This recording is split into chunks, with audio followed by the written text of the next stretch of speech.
গুছিয়ে সংসার করার অভ্যাস থাকলেও শরীর এখন আর সাথ দিচ্ছে না। কাজ করতে করতে অসুস্থ হয়ে পড়ছি। রাধে রাধে বন্ধুরা, কেমন আছো তোমরা সবাই? আশা করি ভীষণ ভালো আছো। আমরাও কিন্তু খুব ভালো আছি। আজকে হচ্ছে সোমবার, তোমাদের সাথে নিয়ে আজকের ব্লগটা শুরু করছি। সাথে থাকো, আজকের ব্লগটা তোমাদের খুব ভালো লাগবে। সকালবেলা উঠলাম, উঠেই এই জানলা দরজাগুলো খুললাম, খুলে ভাবলাম সোফাটা গুছিয়ে নিই। এই যে সারাটা দিন গোছাতে হয়, আর তোমরা তো জানোই বাড়িতে যদি একটা বাচ্চা থাকে কি অবস্থা করে ঘর বাড়ি। এই যে সন্ধ্যাবেলা, রাত্রে সন্ধ্যা না, ঠিক ওই ঘুমানোর আগে আগে খাওয়া দাওয়া হলো। বাবা নেই, বসে বসে কী করলো, সোফার মধ্যে লাফাচ্ছে, শুচ্ছে, উঠছে, বসছে, এরকম করে করে সোফাটা রাত্রেবেলায় অগোছালো করেছিল। এমনি তো সারাটা দিন গুছিয়ে রাখি সবসময়, তারপরে আর রাত্রেবেলা আর গোছাতে ইচ্ছাও হয় না। তো ভাবি যে সকালবেলা তো গোছাবো, একবারে গুছিয়ে নেব। তো সেই জন্য আর এই রাত্রেবেলা ঠিক করিনি, ওভাবেই কভারগুলো সরে নড়ে ছিল, ওটাই এখন সকালবেলা ঠিক করলাম।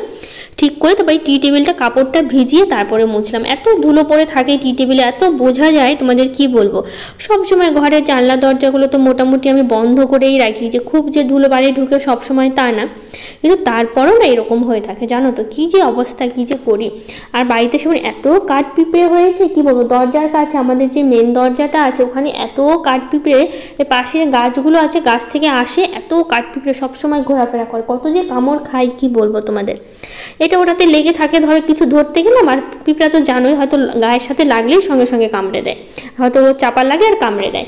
তো এরকম যে কত যে, এর আগে তো একটা আঙুল ফুলেই ছিল কতদিন, ওই কাঠপিঁপড়া কামড়ে তোমরা তো জানোই একদম ফুলে থাকে, আর এত ব্যথা করে, এত জ্বালা করে কি বলবো। তো যাই হোক, এদিকে এখন ভাবছি ঘরের প্রত্যেকটা দরজাগুলো আজকে মুছবো, কারণ সব সময় তো আর করে ওঠা হয় না। একটা এই ঘরের যে ঘরটা পরিষ্কার করি সবসময়, সেই ঘরের দরজাটাই মোছা হয়। তো আজকে ভাবছি একসাথে সব দরজাগুলো মুছবো। এই রান্নাঘরের দরজাটা এত তেল চিটচিটে হয়ে গেছে, বাকিগুলো একদম সুন্দর আছে, কিন্তু রান্নাঘরে যতই হচ্ছে তোমার চিমনি থাকুক, তারপরও এত তেল চিটচিটে, তেল তেলে ভাব একটা হয়ে গেছে রান্নাঘরের দরজাটা। বাকি দরজাগুলো ঠিক আছে, শুধু এটাই এরকম হয়ে গেছে, জানো তো। এত ধুলো নোংরাগুলো না এত তেলের সাথে আটকে আটকে থাকছে, একদম কালো কালো। তো ভালো করে ওটা অনেকটা সময় ধরে ঘষে ঘষে তারপরে হচ্ছে রান্নাঘরের দরজাটা পরিষ্কার করলাম। তো এটা করছি এখন গ্যারেজ রুমের দরজাটা। এটা খুব একটা নোংরা হয় না, রান্নাঘরটা শুধু তেল চিটচিটে হয়, বাকিগুলো একটু ধরো একটু ধুলো পড়লো সেরকম, কিন্তু রান্নাঘরটা ওরকমই থাকে। তো যাই হোক, এদিকে সবগুলো দরজা মোছা হয়ে গেল, তারপরে এখন ঘরগুলো ঝাড় দেবো। তো এই যে ঘরগুলো ঝাড় দিচ্ছে, আর কোনার দিকে একটু মাকড়সার জাল ছিল, সেটা পরিষ্কার করলাম। এই ঘরেও দেখি অনেক জায়গায় মাকড়সার জাল টাঙিয়েছি, এত মাকড়সার জাল টাঙায়, এত ঝুল পড়ে কি বলবো। তোমরা একটু দেখো, ওই 2-3 দিন পর পরই আমি ঘরগুলো এত ঝাড়ি, এত পরিষ্কার করি, তারপরও এত হলে কেমন লাগে বলো তো। তার মধ্যে এখন শরীরটা খুব একটা ভালো নেই, তোমরা জানোই। এত কাজ কিভাবে করা সম্ভব, সবসময় কি অত পরিষ্কার করা যায় সবসময়? এত ঘর যতই পরিষ্কার রাখি মনে হচ্ছে ততই আরও নোংরা হয়। আর একটা জিনিস খেয়াল করবে তোমরা, আমার সাথে তো এটা সবসময় হয়, এত ঘর বাড়ি গুছিয়ে রাখি, ঠিক আছে, ধরো কখন শরীরটা একটু খারাপ লাগছে, ধরো কোনো জিনিসটা একটু অগোছালো আছে, সোফার কভারটা পড়ে গেছে, বা হচ্ছে কুশানটা সরে গেছে, একটু অগোছালো থাকলো ঘর বাড়ি, আর সেই সময় কেউ না কেউ চলে আসে। তার জন্য আমি কী করি বলো তো, সব সময় ঘর বাড়িগুলো গুছিয়ে রাখি। যেদিনই একটু অগোছালো, ধরো কোনো কারণে আর গোছালাম না, ভালো লাগছে না, ওভাবে রেখে দিলাম, তখনই কেউ বিকেলবেলা কেউ না কেউ বাড়িতে আসবে, পাড়ার কেউ আসবে, কোনো আত্মীয় আসলো বা যে কেউ হোক, কেউ না কেউ আসবেই। তো সেই জন্য কী করি বলো তো, যতই শরীরটা খারাপ লাগুক, যখনই সময় পাচ্ছি একটু হলেও গুছিয়ে রাখছি। তো যাই হোক, এদিকে ঘরগুলো ঝাড় দিলাম, দিয়ে তারপর এখন এই যে দরজার সামনেটা পরিষ্কার করছি। পরিষ্কার করে তারপরে হচ্ছে উঠানটা ঝাড় দেবো। উঠানটা ঝাড় দেওয়ার পর তারপরে হচ্ছে বাকি কাজগুলো সেরে নেব। তো এই দিকটা ওই যে একটু ঝুল পড়েছিল দরজার সামনে, পরিষ্কার করলাম। আর এই সামনের দরজাটা তো বেশিরভাগ সময় লাগানোই থাকে, তো কেউ আসলে তো সামনে যদি নোংরা থাকে ভালো লাগে, ধুলোবালিগুলো একটু লেগে থাকে দরজাতে, কেমন লাগে দেখতে। তো সেই জন্য ভাবলাম দরজাটা একটু, এই ডিজাইনগুলো আছে না, ওগুলোতে একটু লেগে লেগে আছে, তো ভাবলাম ওগুলো একটু ঘষে ঘষে পরিষ্কার করি। বাকি দরজাগুলো করলাম, তো ভাবলাম এটা আবার বাদ দেবো, কারণ এই যে গ্যারেজ রুমেরটা দরজাটা করলাম না, সেই চেয়ারে উঠে দাঁড়িয়ে করতে হবে, বাবা ভয়ই লাগছে। তো সেই জন্য গ্যারেজ রুমেরটা থাক বাবা, পরে কখনো করবো, নইলে হচ্ছে বাবানের পাপাকে দিয়ে করিয়ে নেবো পরে। তো সেই জন্য গ্যারেজ রুমেরটা আর করিনি, এখন সোজা চলে যাব ঘরে। কারণ হচ্ছে সকালবেলা বাবানের পাপা ওরা ঘুমিয়েছিল, তো সেই জন্য হচ্ছে ঘরটা ঝাড় দিয়েছি ঠিকই, আর ভিডিও করা হয়নি। তো ওরা উঠলো, আর এদিকে আমি বাকি কাজগুলো করতে করতে উঠে পড়লো। তো আজকে বেড কভারটা পাল্টাবো, অনেক দিন বেড কভারটা পাল্টানো হয়নি। তারপরে ভাবলাম কি, বেড কভারটা যখন পাল্টাবো তাহলে খাটটা একটু মুছে নিই। আর এগুলো বসে বসে কাজগুলো করছি তো খুব একটা অসুবিধা হচ্ছে না, কষ্ট হচ্ছে না, কিন্তু যখন এই করতেই থাকছি তখন শরীরটা খারাপ লাগছে। আজকে জানো কি কাণ্ড ঘটেছে, এইদিকে হচ্ছে মানে সকালবেলা থেকে উঠে তো ভালোই কাজকর্মগুলো করছি, কোনো রকম কোনো সমস্যা হয়নি। তবে এদিকে কাজগুলো সেরে কয়েকটা বাড়ি যে বেড কভারটা হচ্ছে কাচবো, যেহেতু তুলবো আজকে, তো ওগুলো ভিজিয়ে রেখেছিলাম। জামা কাপড় কাচার পর এতটা শরীরটা দুর্বল হয়ে পড়লো, মানে আর নড়তে পারছি না, মানে হাত তুলতে পারছি না, এরকম অবস্থা হয়ে গেছিলো, মানে এত খারাপ লাগছিল। তার মধ্যে আজকে আবার বাবানের পরীক্ষা আছে, মানে শুক্রবার থেকে শুরু হয়েছে, শুক্রবারে পরীক্ষা হয়েছে, শনিবার রবিবার ছুটি ছিল, আজকে আবার পরীক্ষা আছে। এখন যদি বাবানের পাপাকে আমি রান্না করতে বলি, তারপরে হচ্ছে এদিকে ও রান্না করবে, কিন্তু এদিকে ছেলেটার সকালবেলা করে পড়াশোনাটা আর হবে না। কারণ হচ্ছে আমি যেহেতু শরীরটা খারাপ লাগছে, আর ওকে কী পড়াবো, আর তার মধ্যে এখন না পড়াতে এমন হয়ে গেছে না, ওই মানে বুঝে উঠতে পারছি না যে কোনটা ছেড়ে কোনটা পড়বো। আসলে ও পড়াই ঠিকই, কোনটা পরীক্ষায় আসবে না আসবে সব কিছু দেখে। আর এই প্রেগনেন্সির মানে শুরু হয়েছে পর থেকে সেরকমভাবে ওকে মানে পড়িয়ে উঠতে পারি না আমি, যেহেতু শরীরটা খারাপ লাগে তো একটু শুয়েই থাকি বেশিরভাগ সময়, চিৎকার চেঁচামেচি করতেও ভালো লাগে না। আর বাচ্চাদের পড়াশোনা করলে তো তোমরা জানোই, একটু চিৎকার চেঁচামেচি করতেই হয়। তো সেইভাবে আর মানে কয়েক মাস ধরে পড়াশোনা মানে ঠিকমতো পড়াতেও পারছি না, এই 3 মাস ধরে ঠিকমতো পড়াচ্ছি না ওকে আমি। মাঝে মধ্যে হঠাৎ কখনো, তার মধ্যে পরীক্ষার সময়, এখন কী ছেড়ে কী পড়াবো, আর কতটা সে বুঝতেই আমার অনেকটা সময় লেগে যাবে। তো সেই জন্য ভাবলাম আমি কষ্ট করে রান্নাটা করি, তাও ভালো, ছেলেটাকে একটু পড়াক, আর তার মধ্যে পরীক্ষার দিন সকালবেলা করে একটু যদি মনে না করিয়ে দিই আবার না ভুলে যাবে। আর বাচ্চাদের তো জানোই সবসময় একটু মনে মানে করিয়ে দিতেই হয় মানে পড়াশোনাগুলো। তো আজকে হচ্ছে ইংলিশ পরীক্ষা আছে, তো সেই জন্য আমি আবার সেই কী করলাম বলো তো, ওভাবেই কষ্ট করে যা একটু পেরেছি রান্না করেছি। বাবানের বাবা তো সকালে বাজার যেতে চেয়েছিল, তো আমি বললাম কি তোমাকে আর বাজারে আজকে যেতে হবে না, কারণ হচ্ছে এদিকেই পড়াশোনার দেরি হচ্ছে, আবার তার মধ্যে আমার শরীরটাও ভালো লাগছে না, আমি কিছু একটু ডাল ভাত করেই রেখে দেবো। তো সেই জন্য ডাল ভাত রান্না করে রেখে দিয়েছিলাম, জানো, আর করতে পারিনি পরে। তো যাই হোক, এতক্ষণ পর্যন্ত শরীরটা তোমার ভালোই ছিল, ওই জামা কাপড় কাচার পরে শরীরটা হঠাৎ খারাপ হয়ে গেল। তো যাই হোক, এদিকে কাজকর্মগুলো করছি, বিছানাটা পাল্টে নিলাম, মানে বিছানার চাদরটা, তারপরে এখন ঘরগুলো মুছে নিচ্ছি, বাকি সবগুলো ঘরগুলোই মুছবো। এটা তো প্রথমেই ঝাড় দিয়ে নিয়েছিলাম আমি সকালবেলা, ওরা তো তখন শুয়েই ছিল। তো সেই জন্য হচ্ছে এখন এই যে ঘরটা ভালো করে মুছে নিচ্ছি, মুছে নিয়ে তারপরে হচ্ছে স্নান করব, স্নান করে পুজো দেওয়াটাও বাকি আছে, তারপরে রান্নাটা একবারে বসিয়ে দেবো। তো এই যে ওই ঘরটা মুছলাম, তারপরে চলে আসলাম এই ঘরটা মুছতে, এখন এই ঘরটা মুছে বাকি ঘরগুলো মুছবো। তো যাই হোক, ঘর মুছতে মুছতে এদিকে দিদিভাইদের কমেন্টগুলো পড়ি। ওমা ব্লগ থেকে দিদিভাই বলেছে, আচ্ছা দিদিভাই, তোমার ভিডিও টাইটেল বেঙ্গলি কিভাবে করলে, আগে দুটো ইংলিশ দেখলাম, প্লিজ একটু বলবা, আমার ইংলিশ হয়ে আছে। তো কি বলো তো, আমি তো কিছু করিনি, বাবানের পাপা হচ্ছে ইউটিউব দেখে কি সেটিংগুলো করেছে। আমি খেয়াল করেছি অনেকেরই এরকম সমস্যা হচ্ছে, আমারও হঠাৎ করে হয়েছে, আমি বুঝতে পারিনি কি করে হলো। আমিও তো প্রচণ্ড ভয় পেয়ে গেছিলাম যে কেন এরকম হলো। প্রথম দিনে ভিডিওটা দিলাম, আমি বললাম হয়তো কোনো কিছুতে ভুল হয়েছে, আমার হয়তো কোনো কিছুতে চাপা লেগেছে বা কিছু একটা হয়েছে হয়তো, সেই জন্য ওরকম হয়েছে। তো আমি অতটা ভয় পাইনি। তো দ্বিতীয় দিন দেওয়ার পর না সেম একই জিনিসই হচ্ছে, দেখি পরের দিনও সেই একই, সবটাই মানে টাইটেলটা পুরোটা ইংলিশ হচ্ছে। আবার পাপা মানে পিমনের পাপার মোবাইলে দেখছি ওর ভয়েসটা পর্যন্ত ইংলিশ শোনাচ্ছে। অনেকেই বলছে, দিদিভাই কমেন্ট করে বলেছে যে ভয়েসটাও ইংলিশ শোনাচ্ছে, কারো ফোনে শোনাচ্ছে, কারো ফোনে শোনাচ্ছে না। তো বাবানের পাপার ফোনেও ইংলিশ, মানে টাইটেলটাও ইংলিশ ছিল, ভয়েসটাও ইংলিশ ছিল, মানে ইংলিশ হয়ে গেছিলো অটোমেটিক একাই।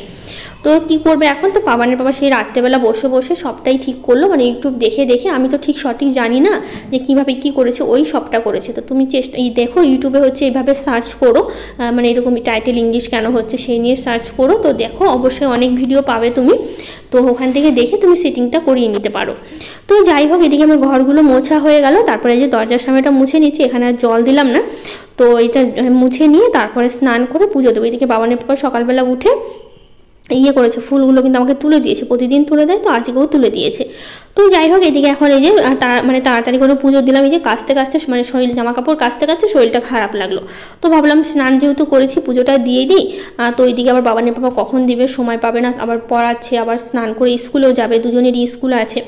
তো সেই জন্য এই যে শরীরটা খারাপ লাগলে ওভাবেই কষ্ট করে পুজোটা দিলাম, দিয়ে তারপরে যে তুলসী মন্দিরে আসলাম, এখানে হচ্ছে একটু জল দেবো। তো একটা দিদিভাই আমাকে কমেন্ট করে বলেছিল, তোমার তুলসী মন্দিরটা খুব সুন্দর, আমাকে একটু ভালো করে দেখিও। তো আজকে দিদিভাই আমি দেখিয়ে দেবো। আর তার মধ্যে কি বলো তো, এদিকে আগে তো আরও সুন্দর ছিল, যখন একটু তুলসী মন্দিরটা মুছে রাখতাম, তারপরে চারিদিকে নয়নতারার গাছগুলো ছিল, এখন তো পুরো ঘাস হয়ে গেছে, কোনো মোছা নেই, দেখতে এতটাও ভালো লাগছে না।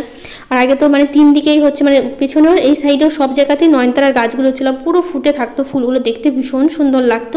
কিন্তু এখন এত বৃষ্টি হচ্ছে আমাদের এখানে, বৃষ্টির জন্য সব নয়নতারার গাছগুলো মরে গেছে জানো তো। তো যখন মানে মোছামুছি ছিল তখন দেখতে কিন্তু আরও সুন্দর লাগতো। তো দেখো এইদিকে আমি, তোমাদের মনে আছে কি না, সেই হাইব্রিড গাঁদা ফুলের গাছগুলো লাগিয়েছিলাম সেগুলো দেখো এখনই কুড়ি চলে এসছে, মানে বাকি গাছগুলো তো আসেনি, ওই প্রথমে যে গাছটা আছে ওই গাছটা ভর্তি কুড়ি চলে এসছে। তো এখন বোঝাই যাচ্ছে যে এগুলো আমি ভেবেছিলাম হয়তো শীতের দিনে ফুটবে, আর আমি ভাবলাম সুন্দর হবে, হাইব্রিড গাছগুলো লাগিয়েছি, ছোটো ছোটো ফুল ফুটবে, শীতের দিনে দেখতে বেশ ভালো লাগবে। এখন দেখছি কাণ্ড যে এখনই কুড়ি চলে এসে, কী অবস্থা বলো তো, কী করি এখন। আর এইদিকে আমি তারপরে কি করলো, বাবানের বাবা আবার কী করেছে, এমনি যে গাছগুলো গাঁদা ফুলে যেগুলো শীতের দিনে ফোটে সেগুলো আবার ওর মানে পাশ দিয়ে গাছগুলো লাগিয়েছে। আমি ভাবলো এগুলো যদি এখনই ফুল ফুটে যায় তো শীত আস্তে আস্তে তো গাছগুলো তুলে ফেলতে হবে, তো শীতের দিনে তাহলে ফুল পাবো কোথায়, এক সাইডে ফুল থাকবে আরেক সাইডে ফুল থাকবে না, দেখতে কেমন লাগে। তো বাবানের বাবা কী করেছে, কালকে বিকেলবেলা গাঁদা ফুলের অন্য গাছ থেকে ডাল ভেঙে ভেঙে সাইড দিয়ে আবার লাগিয়ে দিয়েছে। ভালো যে এগুলো যদি না হয় তখন তো ওগুলো তো আমার হবেই। তো এই হয়েছে অবস্থা জানো।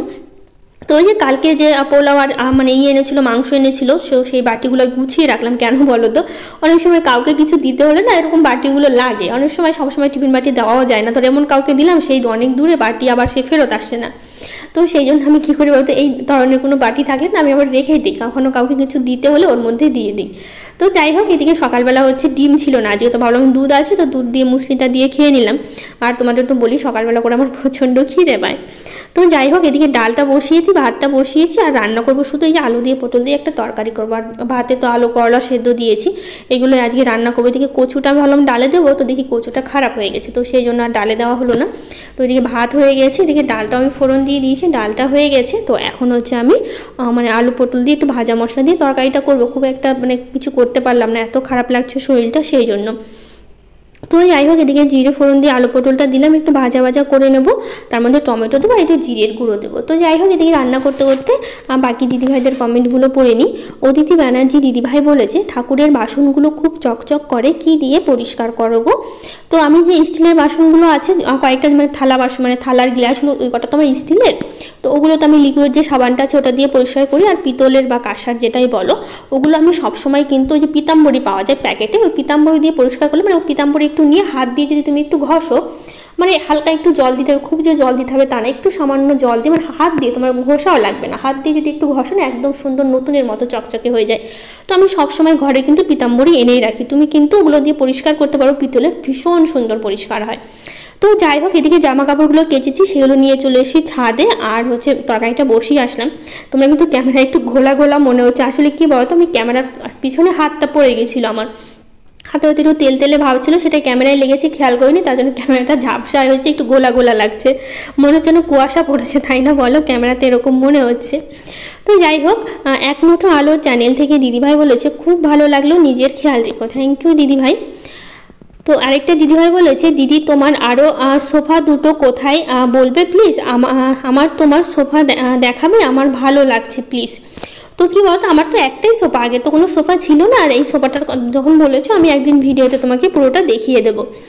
তো হচ্ছে গোলাপি, মানে লক্ষ্মীকুণ্ডু দিদিভাই বলেছে, গোলাপি জবা ফুলগুলো খুব সুন্দর লাগলো। থ্যাংক ইউ দিদিভাই। রেক্সোনা দিদিভাই বলেছে, দিদি খুব ভালো লাগলো দিদি, সকালে ড্রাই ফ্রুট খাবে তুমি, খুব পরিশ্রম করো, এখন একটু কাজ কম করো, ভালো থেকো দিদি। থ্যাংক ইউ দিদিভাই, অনেক ভালোবাসা। তো সোমা দাস দিদিভাই বলেছে, একটা কাজের মেয়ে রাখো, পরিশ্রম কম হবে। তো এখন তো মোটামুটি করতে পারছি, যখন করতে পারবো না তখন দেখি রাখতে পারি কি না, তার মধ্যে কি বলতে, একটা কাজের মেয়ে রাখতে গেলে সেই আবার কতগুলো টাকা দিতে হবে, তো সেটা ভেবে না ভাবে নিজে থেকেই তো করতে পারছি একটু একটু, তো সেই জন্য আর কাজের মেয়ে রাখতে চাইছি না। তো দেখা যাক শরীর কতটা সাথ দেয়, তারপরে তো দেখাই যাবে পরে কি করি।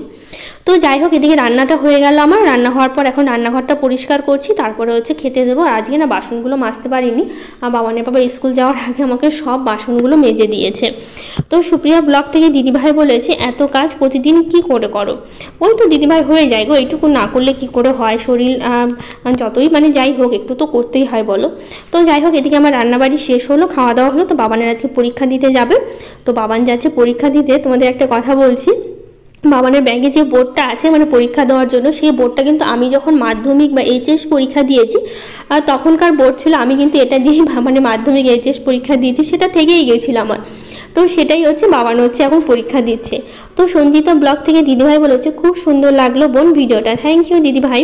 তো সুস্মিতা তিওয়ারি দিদিভাই বলেছে আপনার ভিডিও খুব ভালো লাগে, ডোন্ট মাইন্ড আপনি পড়াশুনো কতটুকু করেছেন। তো আমি বিএ কমপ্লিট করেছি। আগের দিন ব্লগে আরও কিছু দিদিভাইরা কমেন্ট করেছে, মামনি ব্লগ, জ্যোতিকা চক্রবর্তী, রিন্টি হালদার, সাথী মণ্ডল, হোমমেকার, সাবিনা ব্লগ, নাজনিস ব্লগ। আজকের মতো টাটা।